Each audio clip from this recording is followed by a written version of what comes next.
चलिए आज का जो टॉपिक है यह क्या है आपका हिंदी। क्या है? हिंदी। और हिंदी का नाम क्या है आपका?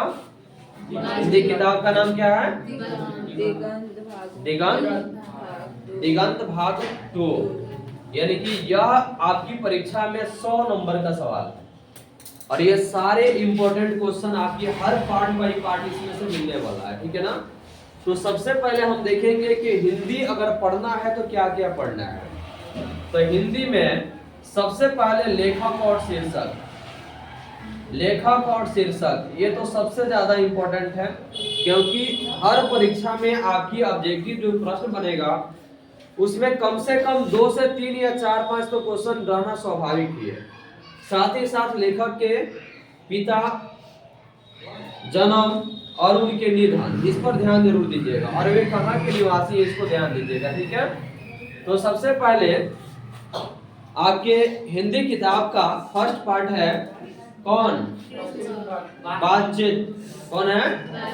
फर्स्ट पार्ट है आपका बातचीत। यह हिंदी का पार्ट है बातचीत। ठीक है ना? और बातचीत के लेखक कौन है? बालकृष्ण भट्ट। कौन है? बालकृष्ण भट्ट। और इनका जन्म कब हुआ था?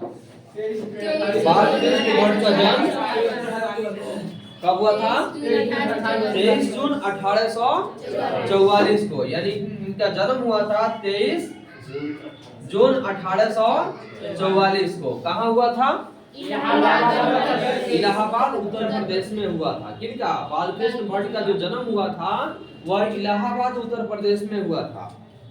और उनके पिता का नाम क्या था? बेरी प्रसाद भट्ट। यानी कि बालकृष्ण भट्ट के पिता का जो नाम था वह था बेरी प्रसाद भट्ट। और माता का नाम क्या था? पार्वती देवी। माता का नाम क्या था? पार्वती देवी। ठीक है? अब इनकी शिक्षा जो थी यह प्रारंभ में संस्कृत का तो अध्ययन किए हुए थे, धीरे धीरे सारे शिक्षा को इन्होंने ग्रहण कर लिए जो उनके लिए अनुकूल था। ठीक है? अब इसमें हम देखेंगे कि आप तो ये देख लिए, अब इसका सबसे पहले हम प्रश्न उत्तर पर अब चलेंगे। ठीक है ना? तो प्रश्न उत्तर में सबसे पहला क्वेश्चन है, अगर हमें वाक शक्ति ध्यान दीजिए सभी लोग, क्या है? यानी कि बातचीत का मतलब क्या होता है बताइए? अपनी बातों को दूसरे के सामने प्रस्तुत करना। यानी कि बातचीत के माध्यम से ही हम अपनी भाषा को, अपनी अंदर के दिल की बात को, या कोई भी अगर कारण होगा तो सबको हम बातचीत के माध्यम से ही किसी और के सामने प्रस्तुत हम करते हैं। अगर हमें क्या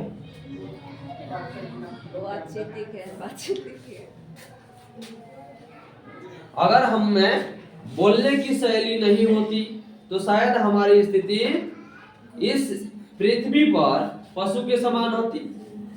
तो सबसे पहले प्रश्न है, यहाँ देखिएगा, बातचीत का मतलब हो गया अपनी बातों को एक दूसरे के सामने प्रस्तुत करना, यानी कि बोलना। जब तक आप अपनी बातों को किसी और के सामने नहीं कहिएगा तब तक आपकी भाषा को कोई नहीं समझ पाएगा, या आपके दिल की क्या बात है वह कोई नहीं सुन पाएगा। इसलिए हम अपनी बातों को दूसरों के सामने जब समक्ष रखते हैं, दूसरों के साथ अगर शेयर करते हैं तो किसके माध्यम से? बातचीत के माध्यम से। समझ में आ गया ना? तो प्रश्न है, अगर हम में वाक शक्ति न होती तो क्या होता? ठीक है? वाक शक्ति, अगर हम में वाक शक्ति, वाक क्या होता है? वाक शक्ति यानी कि वाक मैंने बोलने की शक्ति अगर हम में नहीं होता तो क्या होता? तो वाक शक्ति अगर हम में नहीं होता तो हम क्या होते? इस सृष्टि में क्या होते? गूंगे होते। कैसे होते हैं? गूंगे होते। यानी कि गूंगा होते तो हमारी बात तो किसी के सामने प्रस्तुत होती नहीं।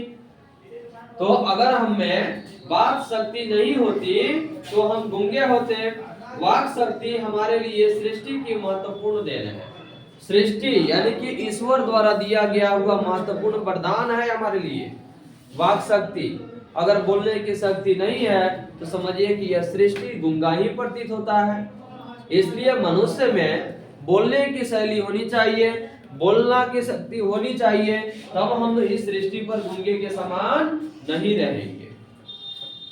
तो प्रश्न है, अगर हमें वाक शक्ति न होती तो क्या होता?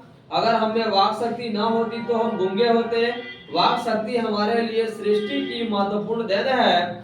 इसके कारण हम समाज में वार्तालाप करते हैं। वार्तालाप समझते हैं, पहले ही बताया बातचीत। वार्तालाप मतलब बातचीत, यानी अपनी बातों को दूसरे के सामने समक्ष रखना। वाक शक्ति के द्वारा ही हम अपनी बातों को समाज में एक दूसरे के सामने अभिव्यक्त करते हैं। अगर बोलने की शक्ति नहीं होती तो हम अपनी बातों को किसी और के सामने नहीं कहते।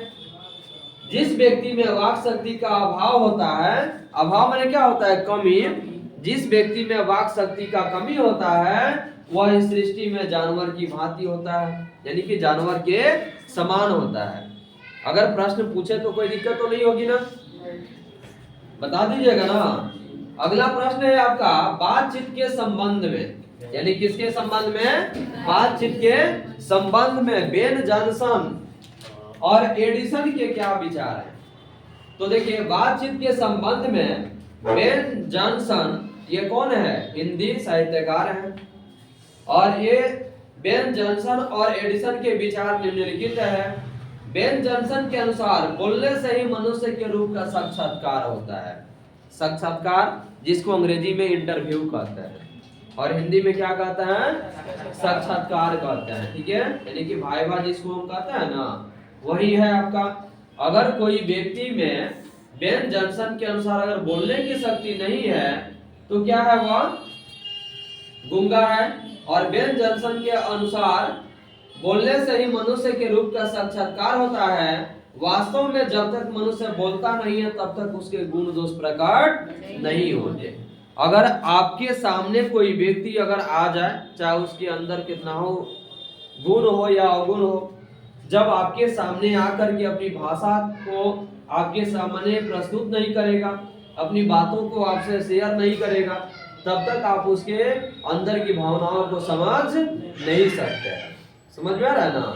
तो बेन जॉनसन के अनुसार यह है कि अगर किसी मनुष्य में वार्तालाप की शक्ति अगर नहीं है तो इस सृष्टि में तो गूंगे की तरह जैसे होता है। तो इनके अनुसार एक ही को सोच है कि मनुष्य जब तक बोलेगा नहीं तब तक उसके गुण दोष प्रकट नहीं होंगे। अगला है आपका एडिसन के अनुसार असल बातचीत केवल दो व्यक्तियों के बीच होती है।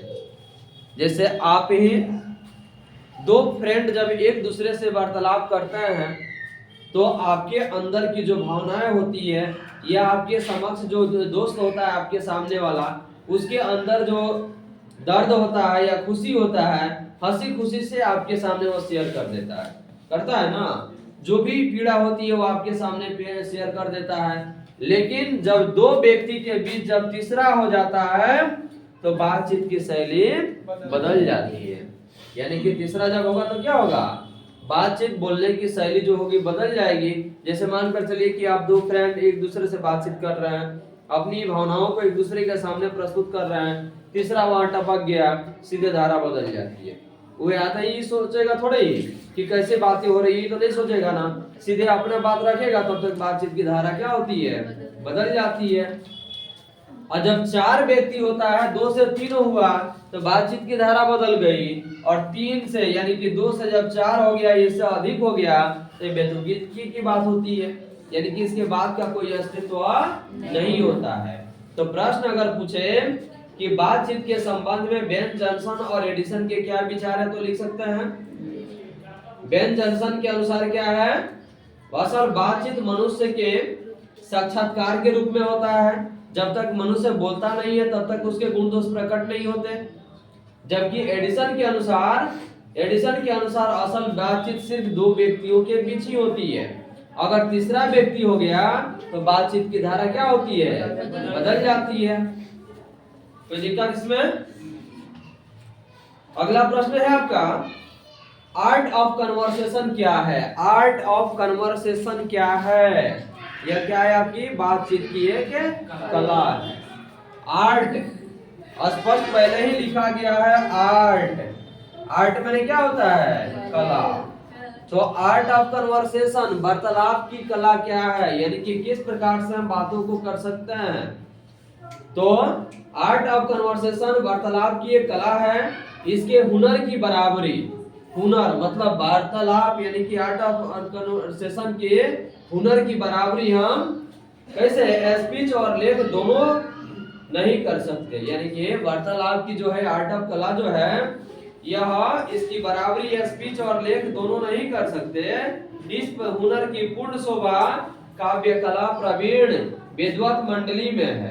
कहाँ है? विद्वत मंडली में, जहाँ लोगों के पास ज्ञान है, बुद्धिजीवी लोग बैठते हैं, वहाँ अच्छे अच्छे बातें होती है। जैसे कि आप सुने होइएगा प्रवचन होता है, प्रवचन होता है। जैसे कि देखे होइएगा बहुत ऐसे लोग हैं बातचीत जैसे आपके पास आएंगे बोलने के लिए, तो क्या होता है कि चलो हटा तू पहले, तो हर बातचीत हमारा समझ में न आ रहा है, लोग कहता है ना। लेकिन वही एक ऐसा व्यक्ति है जो कि बातचीत करने के लिए जब पहुंचता है तो लोग कान एकदम एक करके लगाए रहता है कि कितनी मधुर इसकी आवाज है, कितना सुंदर बोल रहा है। आप देखे होइएगा अच्छे अच्छे संत लोग जो हैं प्रवचन देते हैं तो बड़ी लंबी लंबी फेंकते हैं, मतलब बड़ी लंबी लंबी बोलते हैं, और ऐसे हिसाब से बोलते हैं कि उनकी बातों के प्रलोभन में आकर के लोग बहुत सारा भीड़ पहुंचा देते हैं, पहुंचता है ना। तो वही उनकी आर्ट ऑफ कन्वर्सेशन है, बोलने की कला है, जिसके कारण वे लोगों को अपनी बातों में मोटिवेट कर लेते हैं, आकर्षित कर लेते हैं। समझ में आ गया ना कि आर्ट ऑफ कन्वर्सेशन क्या है? तो बातचीत की एक कला है जिसकी बराबरी स्पीच और लेख दोनों नहीं कर पाते। और यही देखे होइएगा गांव में छोटा बच्चा जो बोलता है तो तलापन करके बोलता है, तो बगल में खड़ा व्यक्ति भी सुनने के लिए ललायत रहता है।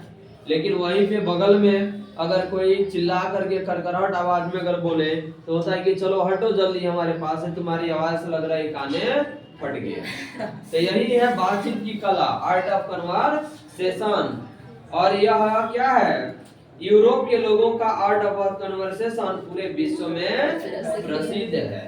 क्वेश्चन पूछे ऑब्जेक्टिव में भी अगर कहीं रख दे कि आर्ट ऑफ कन्वर्सेशन किस देश का विश्व प्रसिद्ध है, तो क्या बताइएगा? यूरोप के लोगों का आर्ट ऑफ कन्वर्सेशन मतलब बोलने की जो कला है, बोलने की जो शैली है, वो क्या है? पूरा विश्व में प्रचलित है, प्रसिद्ध है। अगला प्रश्न है मनुष्य की बातचीत का उत्तम तरीका क्या हो सकता है? बताइए तो। अपने से वार्तालाप कर। मनुष्य के बातचीत का उत्तम तरीका क्या हो सकता है? सबसे उत्तम तरीका उसका अपना वार्तालाप हो सकता है। वार्तालाप में समझते हैं ना, बातचीत। क्योंकि मनुष्य अपनी भाषा से यानी कि बातचीत के माध्यम से ही अपने सामने वालों को ऐसा मोटिवेट कर लेता है, ऐसा आकर्षित कर लेता है कि वह व्यक्ति उससे अलग हट करके जाने के लिए नहीं सोचता। समझ में आ गया ना? तो वार्तालाप, मनुष्य की बातचीत का सबसे उत्तम तरीका उसका वार्तालाप हो सकता है। इसके द्वारा वह अपने लिए सर्वथा, सर्वथा माने हमेशा, नवीन माने नया, नवीन माने नया, सर्वथा नवीन संसार की ऐसी रचना कर सकता है जिससे वह अपने आप से तात्पर्य क्रोध पर नियंत्रण है, जिसके कारण अन्य किसी व्यक्ति को कष्ट न पहुंचे। क्योंकि हमारी भीतरी मनोवृत्ति प्रतिक्षण नया नया रंग दिखाया करती है। तो बोलने की शैली ऐसी होनी चाहिए कि जो बोल रहे हैं वो कॉन्फिडेंस के साथ सही है। नहीं तो पता चले कि पूछा जाए कि आप सही बोल रहे हो, तो हाँ बोल रहे हैं, फिर तो पता चले कि तुरंत उसका पटरी बदल जाए। तो ये आपकी बातचीत की कला नहीं है। बातचीत की कला का मतलब हुआ कि जो कह रहे हैं कॉन्फिडेंस के साथ बोल रहे हैं। ठीक है। अगला प्रश्न है आपका, व्याख्या करना है। हमारी भीतरी मनोवृत्ति प्रतिक्षण नए नए रंग दिखाया करती है। वह प्रपंचात्मक संसार का एक बड़ा आईना है जिसमें जैसे चाहो वैसे सूरत देख लेना, कोई दुर्घट बात नहीं है। तो प्रस्तुत पंक्ति बालकृष्ण भट्ट द्वारा रचित शीर्षक बातचीत से ली गई है और इसमें लेखक इस मन को प्रपंचात्मक संसार का एक बड़ा भारी आईना के रूप में देखता है, जिसमें जैसी चाहो वैसी सूरत देख लेना असंभव बात नहीं है। अतः मनुष्य को चाहिए कि मन की चित्त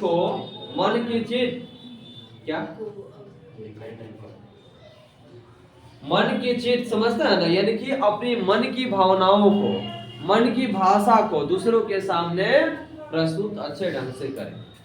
समझ में आ गया? और जब तक मनुष्य एकाग्र होकर, एकाग्र कहे है ना पहले ही, एकाग्र होने का मतलब होता है एक ही भावना के साथ एक साथ होकर के एक निश्चित पॉइंट पर लगे रहना। ना होता है कि हम जो कह रहे हैं वो सही कह रहे हैं, गलत नहीं कह रहे हैं। अगला है आपका सच है, जब तक मनुष्य बोलता नहीं तब तक उसका गुण दोष प्रकट नहीं होता। ये तो बात निश्चित है कि जब तक कोई व्यक्ति अगर आपके सामने है, अगर वह अपनी बातों को आपके सामने प्रस्तुत नहीं करता है, आपके समक्ष नहीं रखता है, तो समझिए कि वह क्या है, वह उसका असल बातचीत नहीं है, या उसकी बातों को आप समझ नहीं पाइएगा। तो सच तो यह है, जब तक मनुष्य बोलता नहीं तब तक उसका गुण दोष प्रकट नहीं होता।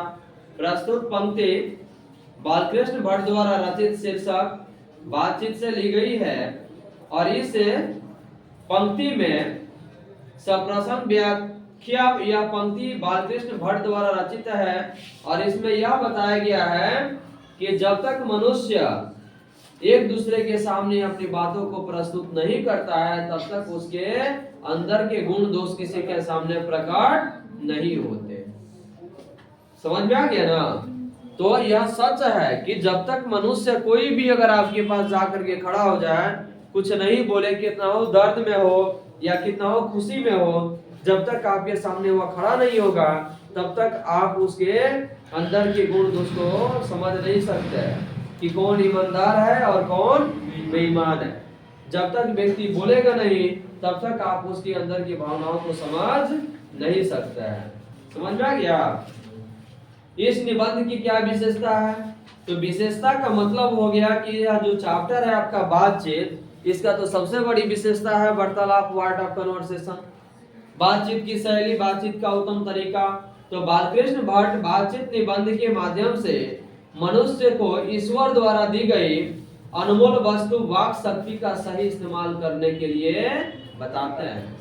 यानी कि इस निबंध में बालकृष्ण भट्ट जो है, यह ईश्वर द्वारा दी गई महत्वपूर्ण वरदान के रूप में हमारे पास जो मिला हुआ है, क्या है वह? वाक शक्ति है। यह क्या है? वाक शक्ति है। और इसके माध्यम से बालकृष्ण भट्ट यही बताना चाहते हैं कि हमारे को जो भी ईश्वर द्वारा वरदान के रूप में जो मिला है उसका सही इस्तेमाल करें, यानी कि उसके बारे में सही से सोचे, सही उसका प्रयोग करें। यदि वाक शक्ति मनुष्य में न होती तो हम नहीं जानते कि इस गूंगी सृष्टि का क्या हाल होता। क्या अगर हम लोग देखबो करते तो क्या अपनी मुखों से बगान तो नहीं करते? अगर जिनमें बोलने की शक्ति नहीं है उनसे बोलिए कि थोड़ा जोर से चिल्ला करके किसी की भाषण दोए, क्या वो दे सकता है? नहीं ना दे सकता है। क्यों नहीं दे सकता है? क्योंकि उसके पास वाक शक्ति नहीं है, बोलने की शैली उसके पास नहीं है। अगर वही शैली अगर उसके पास होता तो शायद बगल वाला नहीं कहता कि तारा लगे इतना बोले की क्षमता बता नहीं, बोल के दिखाता। समझ में आ रहा है ना?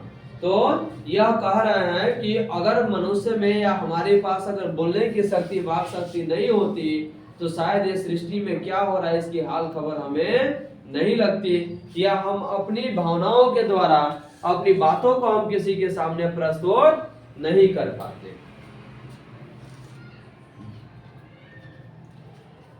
मनुष्य के अपनी जिंदगी मजेदार बनाने के लिए खाने पीने, चलने फिरने की जरूरत है, वहीं बातचीत की भी अत्यंत आवश्यकता है। मनुष्य के अंदर जो कुछ मवाद या धुआं जमा रहता है, मवाद समझते हैं, जो दुख, पीड़ा, जो दर्द किसी मनुष्य के अंदर जो जमा रहता है, किसी को बता नहीं सकते हैं, वे अकेला अगर बैठ जाए तो उनसे ये सारी पीड़ाएं दूर नहीं होगी।